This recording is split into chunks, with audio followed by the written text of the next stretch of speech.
Mm. Please, my lady of innocence, can you just give a little something for us, please? Wait a minute. What are you talking about? Like Where single? were you a year Oh, ago thank you, Jesus. doing it? A year ago during this time, I was single. Oh, you were still single.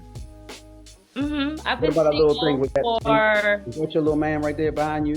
That little. No, he wasn't in the picture. He just came Okay. in the picture the Oh, day he's after so cute. Thanksgiving. So we All get right. along very. He shows up. He's always in the background rooting me on. Very supportive. His nose. He lies I to know, cute little nose. But anyway, okay, I'm such a goof. But you. I have been single for 3 years now, since 2020, Wow. and celibate and pure. Wow. Are you hear that, fellas? She's single, 3 years on ice, at least 3 years, because the day is another day. For 3 years and a day, Carice. Yeah, that's Yeah, huge. That's huge. yeah, been very. That's very important to me, my purity, and I am not. I'm saving myself until I get married. So let me ask you, how is it? How is it to do that? I feel it's amazing faith. You ladies, I can see all of you may agree. I mean, I don't. I feel you have to be gifted. I know that my wife, he should Wait, say, you have to be gifted to save yourself? or you've lost a lot of gifts and got hurt. People don't just grow up saying, "Hey, I want to be self." I mean, you go through a few things, especially if have touched that forbidden fruit before, and then you get to that point. And I know with my wife, Keisha had said that she got tired of the relationships, the soul ties, and going through it. I was celibate. It wasn't more. It was more because I was tired. It was expensive. It was dealing with other people's woman that I didn't know that they were with somebody, and then some guys coming at. I mean, just it just got really stressful, and I had to pull back. So when the Keisha came in, she was already celibate, and Mm. she had just she had been doing. I think she said 7 to 10 years. I don't know the exact because it wasn't. But regardless, it was a while, at least 6 years. Mm-hmm. So that helped me. That was a safe place for me. Because I said, well, I'm tired of it anyways. And I was in this crazy situation with this one young lady in particular. So I used all of that to start changing my surroundings Mm. around a person who just, it was nothing to them to be tempted. So I thought, but I noticed that she was pushing away because now things were starting to change. So then I didn't understand it because I was thinking, you cool as I don't know what. First, I thought she was so cool that I didn't even want to really get close to her because I still, Gerda and team, I didn't know if I was really ready to go down that route. So you know Mm. what I was thinking? And this is what guys do. I was thinking I'll make her my cool best buddy, talk to some of her other girlfriends. She could hook me up. You know, I'm an eligible, cool guy. And just be friends and keep her on the other zone, not mess with her path. That's what I said. And Mm. I said, God told me that too. He said, leave her alone. You're not Mm. going to marry her. But I said, well, I can still be cool and maybe she can help you get some. Mm. So Wow. that's where Well, and look at you now. Right. yes, but so God always has a plan.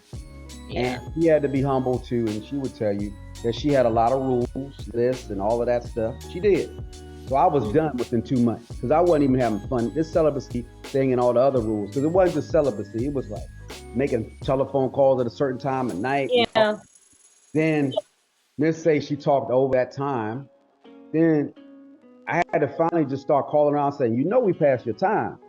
You know, and she's like, oh no. I said, it's relaxed. So then she started relaxing, and then she had the other rules. And the day that I said I was done, I ain't call her anymore. I didn't call her. So for that one day, she called back and she said, she hit me. She said, I'm telling you guys like when you're vulnerable. She said, I need you. See? She ain't say God. She ain't say I prayed about it. She ain't hit me with any of that. She said, I need you. And the voice just kind of touched me. And I said, all right, now I can deal with someone who's humble. Put your little guards and your rules down and be real. Guys want you to be real. The right man is going to Yeah. honor Vulnerability. Yeah. you. But it's only the right man that you can do that with. And it takes Yeah. time. But don't make it so hard for people every step of the way based on your past or something you've seen that was negative in the past from even your friends or your family. You want people to give you the benefit of the doubt, and you got to do the same thing. Yeah. Yeah. And when she said that, like, she spoke to your hero side. Those are things that it was and you know me, right? I said, did you hold on? I think of something wrong with my phone. What'd you say? It sounded like a song. I said, all right. No, so I couldn't even be that tough after that. I said, well, you want to meet up later on? You want to hang out? Like, yeah. She That's what a activated. man wants, huh? She activated that like superhero No, side. she was done. She was done. Yeah, that's a secret sauce. Women, we have it, but we just don't know that we have that. We get thrown for you to save the day. Like we because all of those lists and that, do this and I want this, it pushes men away. I mean, we can't come out the gate, come out hot like, do you go to church? Are you saved? Do you call you like? That's just he's already lost. And I just feel like what I'm learning in these 3 years of being single is that men, you guys just your nature is competitive. Like, I'll look at how you guys watch sports and you like the unpredictability. That's why you're so loyal to football games. You just have to. It's like the answer, ladies, is right in our face. We just have to observe. And so he wants to win with us too. Like, men, they really want to win. And when she said that, he was like, oh man, I got a chance now, like, to make her happy. But also I felt like nothing was good enough. And one thing you do about a man, right, because you couldn't win, you can't win. Mm-mm. You out. And you do. Then some of my past people were starting to sense that. I guess they were. So I was getting those calls like, "Hey, Jabril," and you know my birthday had just passed. So I don't know if they saw it on Facebook because they probably forgot. And they were saying, "Happy birthday." I said, "Well, it was last month." I know, I'm sorry. You know, let's go out. I mean, the things that women do the same thing that men do when they want to get back. And you just got to be cautious and make sure you're not in a real vulnerable place where you just forget about how you were treated or the place they left you a year ago or 2 months ago, because breaking up with someone on a holiday or after a New Year's Day. That was rough. That was rough. I got dumped on Valentine's Day. Too. That was just. Did he give you any what about these holidays? But. Well, how does that happen? So did he take you out first and break up with you? No, he dumped me the morning of Valentine's Day. Like, man, so you didn't have to give any gifts. So he hit you. Okay. Well, and then like Gertis, and it still came back. Of course he will come back. That's an impulsive. You know what he did? He had other people. See, I noticed I didn't say one person. So what happens is they don't care what day it is. They're going to do whatever to get out of that situation with you to think it's better, and it's worse. But they didn't know that. And what I didn't know is my worth, because I went back. Just dumb, you know. What day did you go back? I don't know, maybe 3 months later. And what did he say? He's sorry? That's all he had to say to get you back? What did he do? Oh my God, this was so long ago, but something along those lines. It's similar. I've never met anyone like you. Boy, when you hear that, I don't care if a man or a woman. That'll get it helps. It helps. That'll get your ear. If you don't know who you are, if you don't know your worth, like I always like make sure I preface everything with that. If you don't know your worth, but I wanted to talk about what you said. Like, go back before we get off too far about the celibacy thing, because you have mentioned something about soul ties with your wife. Yes. And so you had asked, well, how am I doing this? And what makes it not a struggle for me is, number one, I do it with God. And when you do anything with God, He takes the burden. So when I made a decision to just seek God and everything, and so any struggle, I didn't focus on that. If you focus on anything that you have an issue with, a weakness, you'll never be able to do it in your own strength. You'll never be able to conquer it in your own strength. So I just focused on God and my relationship, and He took care of that. It was like my appetite for God just increased more, to the point where those desires, it didn't matter what it was. Sex was not my only thing that I I wouldn't call it a struggle. It was just something that I was doing before marriage. But other struggles, those kind of just dissolved and diminished the more I kept my eyes on God. And then in that, you learn soul ties. That's a big thing. Sex is the most intimate exchange between human beings. There's no, like, one myth that I learned is that there casual sex. There's no such thing. That is or safe sex. No such thing either. No such thing as safe sex. No such thing as casual sex. When you are sex is very, very spiritual.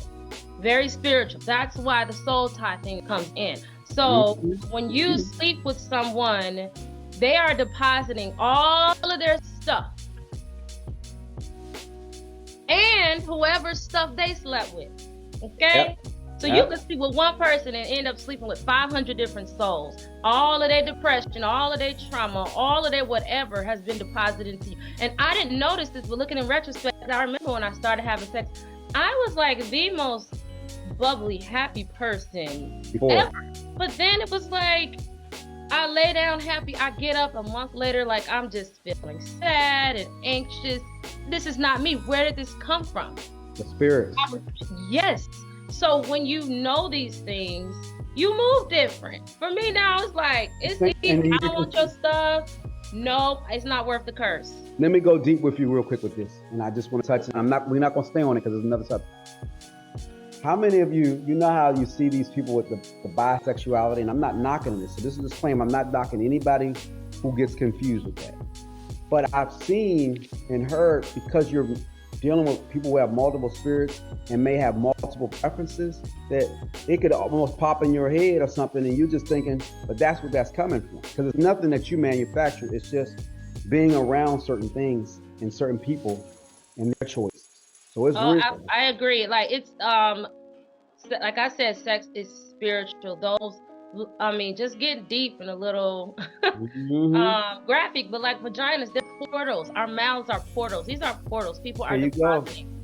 Okay, so if someone is into whatever, like girl on girl, all of a sudden, like, you sleep with a man who slept with somebody that was a lesbian. Now you have same-sex attraction. That's right. I'm not saying every case is like that, but that is definitely could be a reason, especially when it's just like, well, why do I like women all of a sudden in my 30s? Or you're right, and I'll reverse it so we don't make anyone feel uncomfortable. You ready? How about all of a sudden I'm walking around and all of a sudden men like me? Absolutely, because it's something on you that you picked up. Because you're down with somebody who slept with somebody down low landing, and that's what happened. So that's why it's easier now, because I can see, like, God opened my eyes, and I was like, you have to really think about it, like the agenda of, for those who believe, what the devil is, one of his there's a huge sexual agenda. That's why the media and society is so provocative. Absolutely. Because sex is like one of if not the most powerful stronghold, I feel. It is. If you think about men, when men purchase things, they do it to attract what? Like, it makes them feel good, but then attract what? A person. Women, right? Women. But then they have to spend money to do what? Keep it. Right. They leave. If men have money, they feel that that's how they're going to get women. And of course, women can say that's security, but no, that is a way to get the sex. I mean, some men. You didn't know this, so I mean, you gotta look, y'all. I grew up under a rock. All you ladies out here, so I don't know about these streets like that. When most men will pay for everything up front, at least for the first month to 3 months. But after that, you paying for everything for the rest of your life while you're in a relationship. He's going to deal with other women. He's getting you locked in. It's never going to be as good as it was before, especially if he had an agenda off the top.